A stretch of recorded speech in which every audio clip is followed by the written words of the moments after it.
Escúchame, para este video de hoy estamos con aprender a zapatear rápido y fácil, ya número 7 si no me equivoco, si mal no recuerdo, número 7. Y fíjate lo que te traje ahora para aprender rápido a zapatear. Si viste los otros videos, los vas a poder hacer al toque.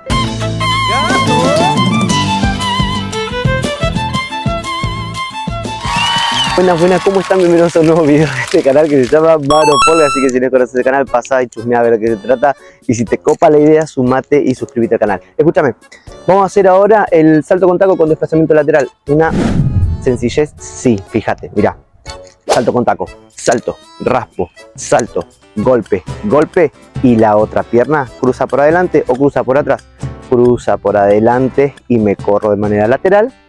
Y ahora regreso con el otro pie, salto, raspo, salto, golpe, golpe, cruzo por atrás si quiero.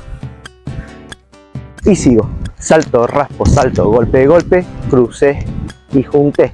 Salto, raspo, salto, golpe, golpe, por atrás, junté.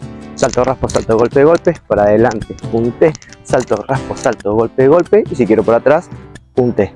¿Sí? Escúchame, no la voy a hacer larga porque en realidad era enseñarte el desplazamiento para que lo puedas aplicar a lo que ya estamos viendo. Si no viste los otros videos, tranca, porque te los voy a dejar en los comentarios.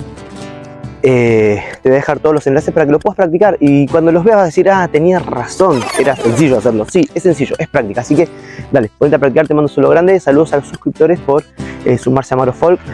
Mi nombre es Mariano y este es mi canal.